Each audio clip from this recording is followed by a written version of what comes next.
¿Solimos? Estamos de vuelta. Estamos de vuelta al aire comunitario de Radio Trinchera, en lo último de este programa que se llama La Marea. Y como les hemos dicho, que nos encanta seguir rosqueando y profundizando y discutiendo lo que sucede en nuestra ciudad, como fue hace un ratito con Goyo, provincia, también país, en este contexto tan complejo que también, bueno, hoy caracterizábamos un poco el comienzo del programa.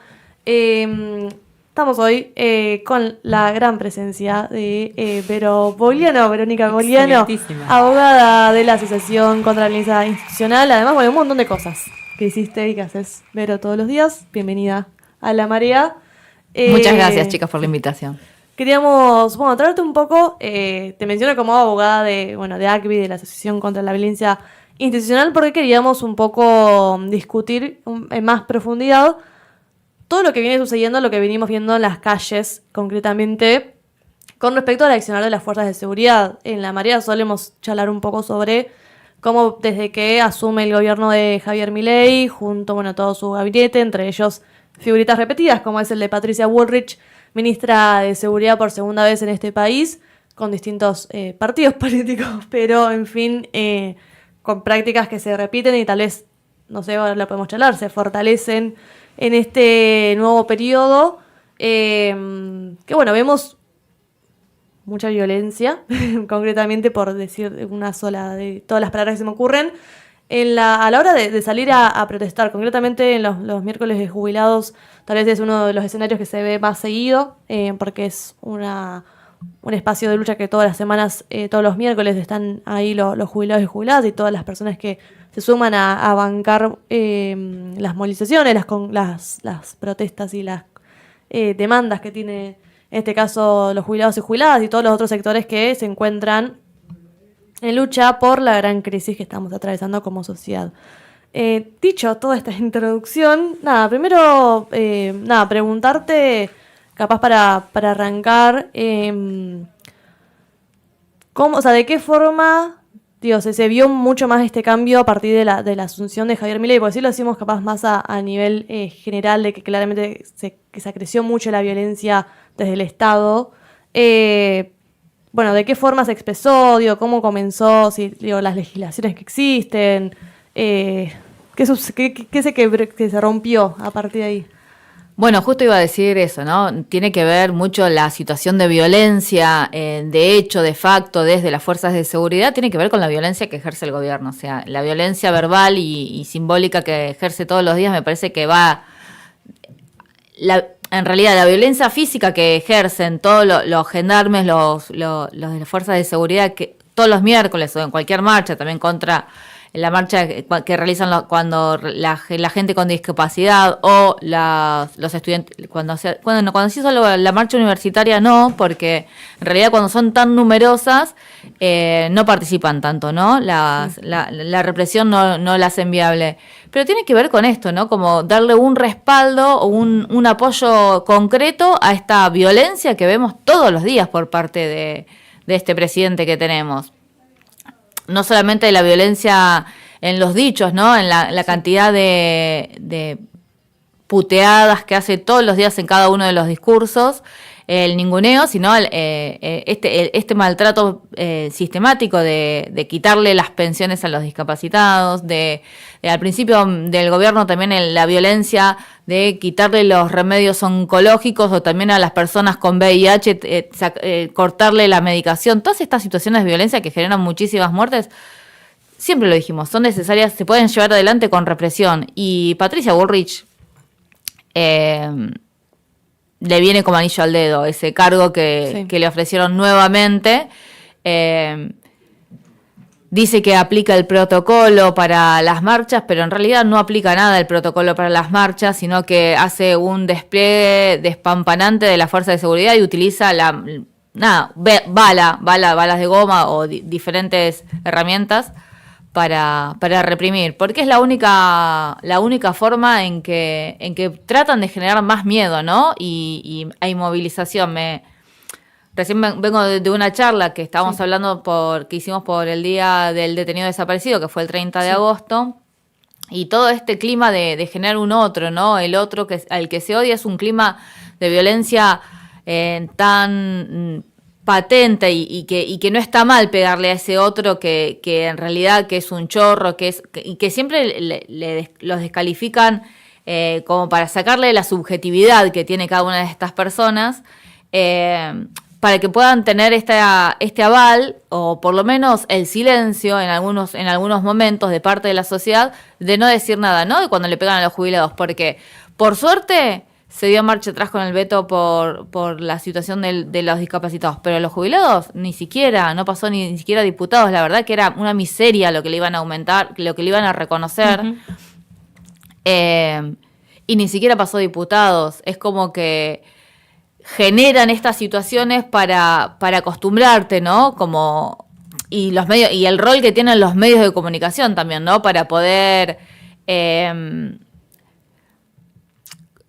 hacer que la sociedad esté o más callada o que tenga miedo también, ¿no? Sí. Me acuerdo en algunas de las marchas que íbamos que decían, no vayas, ya en todas las estaciones de trenes dijeron que si vas podés estar detenido. El miedo que meten en todos lados, ¿no? Está en eso, ¿no? Buscar el miedo y la indefensión. ¿Por qué? Porque te quitan todos los derechos. Sí. No, pensaba también, no solamente la cuestión de la calle, sino, digo, pensando en otros momentos de nuestra historia, lo que podía ser, no sé, el escrache, o esa respuesta quizás más popular que, no sé, revolearle unos huevazos a Bullrich ha sido, pero trayéndolo en una situación mucho menos confrontativa directamente, como fue el caso de Abigail, ¿no? Y esta acción de ir a tirarle bosta a las paredes de la casa de Esper, y lo que implicó, ¿no? Después, ¿no? Todo eso también, que es una forma, entiendo yo, de este andamiaje que se va construyendo para generar miedo y sobre todo, digo, porque yo lo entiendo al miedo del que no está acostumbrado a movilizar, entonces, bueno, sí, hoy que está la calle más complicada, pero sobre todo el militante, ¿no? Que tiene como esa conciencia quizás de lo que es el escenario callejero, ¿no? ¿Cómo es eso? Como todo ese otro andamiaje que también se va preparando sobre la militancia organizada. Sí, bueno, está muy buena la reflexión que haces, pero lo que quería aportar yo es que en realidad también nos estamos preparando como militantes, ¿no? Para esto, ¿no? Lo prevemos, hacemos algún tipo de formación. No vamos a tener una respuesta porque ellos todo el tiempo también están pensando en nuevas formas de vulnerar los derechos. Todo el tiempo, no es algo que se queden quietos. Nosotros desde la militancia, desde la resistencia, desde nuestros lugares también buscamos formas que tienen que ver con resistir y con seguir reclamando y buscar las formas para que no caer preso, ¿no? Porque después tenés una causa penal, eso te distrae y te hace enfocarte en resolver ese problema y no en reclamar otros derechos, porque bueno, es fundamental, bueno, poder tener libertad para poder reclamar otros derechos, en definitiva, o poder comer todos los días para poder reclamar otros derechos. Digo esto, ¿no? Porque muchísima gente está pasando mucha hambre y también está la necesidad del derecho a la educación universitaria, libre, gratuita y para todos, y hay gente que se está muriendo de hambre, y hay gente que no recibe los medicamentos que necesita y que no pueden tener acceso a una salud adecuada, como que atacaron por todos lados. Entonces la violencia, yo creo que la violencia en las calles es grandísima, es muy fuerte, pero la violencia que se está ejerciendo por abajo, con la cantidad de pérdidas humanas que tuvimos en este tiempo, es tremendo y no lo podemos dimensionar porque no llegamos a tener esto como se formaban en otros lugares, ¿no? Esto, militancia o gente que se junte para reclamar por estos derechos, porque viene pasando, nos viene pasando. Por suerte los familiares de las personas con discapacidad se juntaron y se pudieron hacer ver. El Garraham también, pero estas luchas también están fragmentadas. Son dos cosas que tienen que ver básicamente con la salud y con el derecho a una vida digna. Y lo mismo reclaman los jubilados, tener un sueldo que les alcance para tener una vida digna. Y bueno, y son luchas que pareciera que están todas relacionadas porque tienen que ver con esta política de violencia.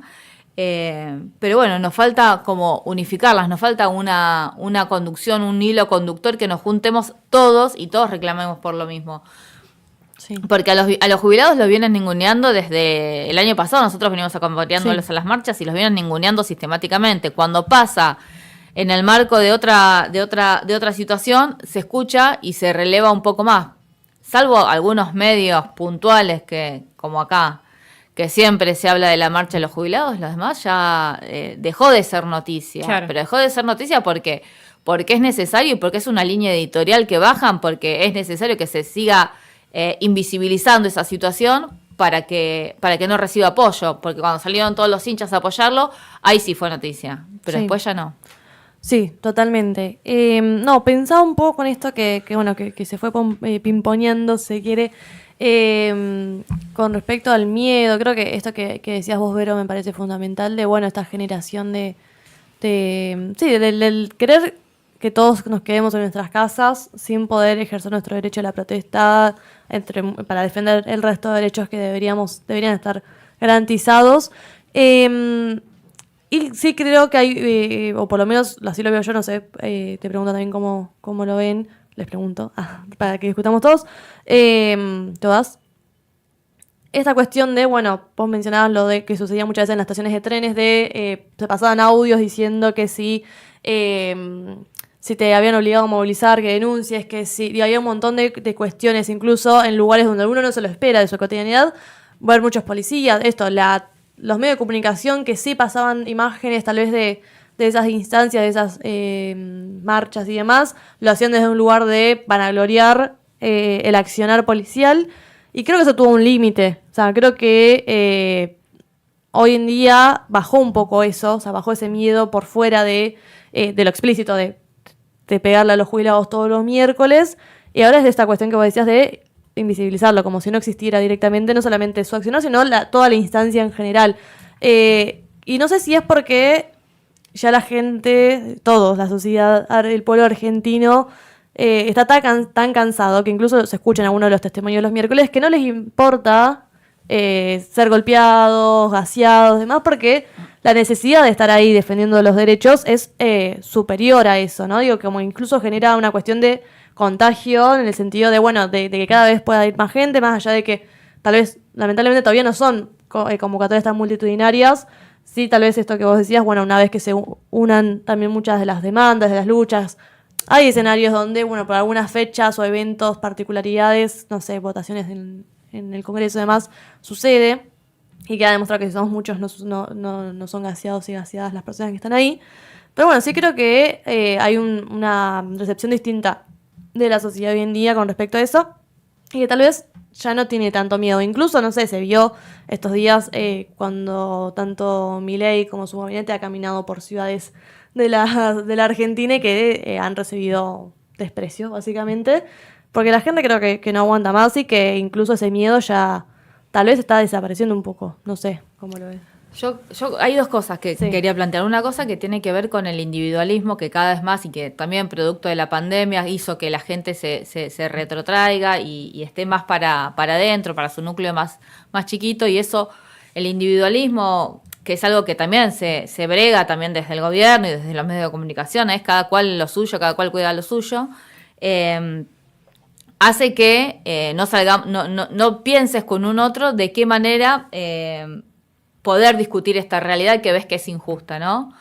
Y es necesario romper esa situación de aislamiento, como que nos dejó un poco la pandemia, pero ya venía siendo una política que viene también desde los 90, cada vez más individualismo. Por eso la militancia me parece como que es la forma más sana y natural de poder expresar y poder hacer reclamos, que me parece que es la única salida, porque, bueno, ya desde el Eternauta, ¿no? Darse cuenta de que la salida no es individual, por más que yo creo que haya tenido tanta repercusión también el Eternauta, no se escucha y no se tiene. Sí me parece que la gente, no es que no tenga miedo, yo creo que el miedo hay y existe, pero me parece que ya está harta. Entonces a veces, incluso eso escuchamos, no me importa si me van a golpear, o sea, no puedo, pero porque la violencia lo que mencionamos hoy, la violencia que estoy recibiendo es tan grande pero invisible porque no tengo medicamento, porque no puedo llevar a mi hijo a determinadas cosas, porque no cobro un salario digno para poder comer y comprarme los medicamentos, porque me quitaron los medicamentos, porque no voy a poder tener acceso a una educación terciaria de calidad, porque por un montón de cosas estaba tan cansada y se siente tan violentada desde esos lugares, por más que no sea un golpe, que piensa que el golpe físico por ahí, si lo va a recibir en una marcha o en algo, no es tanto como la violencia que recibe todos los días en esta situación que está viviendo de deterioro y de restricción de derechos cada vez más grande. Es vano, es como una forma de empezarlo a pensar algunas cosas. Se me venía también a la mente con esto de las redes también y todo ese caldo que se empieza también a hacer en una plataforma, pero que después tiene su correlato quizás, ¿no? Esto de agitar una violencia que después si te encuentro en la calle y te voy a tener que invocar. O incluso lo pensaba con la aparición, que yo no sé ni siquiera en qué situación está o si hay sanciones, ¿no? De esos policías incluso que tuitean. Hay un perfil de Twitter que se llama Gordo Represión y básicamente va de cara a una movilización, tuitea y diciendo hoy los voy a fajar. Digo, ¿qué pasa con eso, con las fuerzas represivas en este escenario? Con esa discusión, ¿hay sanciones? Existen protocolos que se pueden aplicar, hay que hacer las denuncias. Yo como que siempre planteamos esto en ACBI de poder registrar esto, las situaciones de quienes están en todas las marchas, qué tipo de represión hubo en las marchas. Existen protocolos para poder denunciar, existen asuntos internos para poder ver la comisión de delitos. La realidad, yo creo que eso hay que hacerlo porque por ahí en este gobierno y con esta ministra y con esta gente que está toda confabulada para que no salga la luz, no se les va como a hacer la vista gorda y estas cosas se las dejan pasar como... me acuerdo en el gobierno anterior era Chocobar, ¿no? Al que felicitaron cuando mató a una persona por la espalda.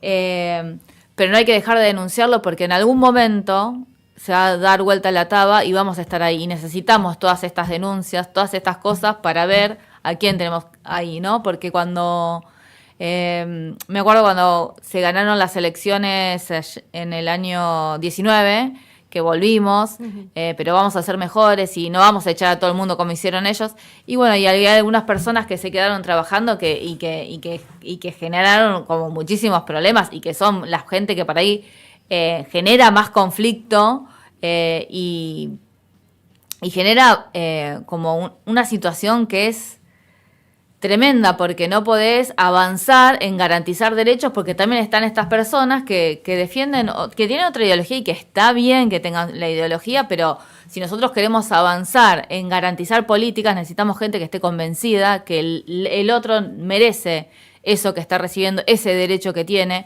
porque le corresponde, básicamente porque les corresponde, ¿no?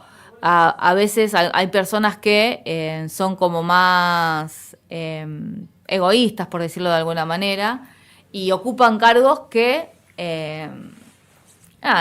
por ahí cargos no, pero sí roles importantes, que por ejemplo es la atención al público, que es la primer cara de la institución hacia el pueblo, y esa es la mejor cara que vos tenés que poner, porque esa es la persona que va a escuchar de primera mano todas las necesidades que tiene esa persona que viene a verte y ver de qué manera poder solucionarle alguno de los problemas que tienen, ¿no? Sí. Me parece que hay que hacer muchas transformaciones, muchos cambios y además, tratar de garantizar igual... En la provincia de Buenos Aires no tenemos recursos también, ¿no? Es como que está todo muy difícil porque el gobierno nacional no los manda los recursos. Claro. Yo creo que... estamos en veda electoral, no se puede hablar. No, pero se puede... Ya hablamos, sí. Ya dijimos que estamos en el terreno de la internet que no está así que puedes hablar libremente. Igual, que hay que ir a votar, obviamente, sí. Este domingo. Mi hijo de 16 años va a votar por primera vez, así que lo voy a ir a acompañar. Nada, y que es esa la forma, ¿no? Esto también que ha trascendido tanto de la gente que no quiere ir a votar porque está desencantada, y en realidad también es una forma de avalar, o sea, de callar. El otro día veía, no me acuerdo, hablando del bullying, ¿no? También, ¿quiénes son? No es solamente la persona que hace el bullying o que maltrata, sino todos los que se callan son cómplices del bullying, ¿no? Entonces, para que no haya, todos tenemos que decir cosas. Bueno, para que no haya esta violencia, todos tenemos que salir a dar una respuesta para poder frenar a esta violencia. Los que se callan, se permite implícitamente que se siga ejerciendo este tipo de violencias hacia las personas más vulnerables, que son los grupos a los que decidieron atacar desde esta gestión administrativa del gobierno nacional. Bien, sí, no, nos pasamos de tiempo, no pasa nada porque lo ameritaba. Además no hay programa después, así que claro, uno se toma estas libertades. Licencias así. Pero bueno, sí, vamos a tener que cerrar por hoy. Quedan muchas cosas por discutir, pero bueno, que en otra ocasión tal vez lo haremos. Pero bueno, primero me quedo con lo último de vayan a votar, porque es la forma que tenemos de hacernos valer también como ciudadanos de esta patria.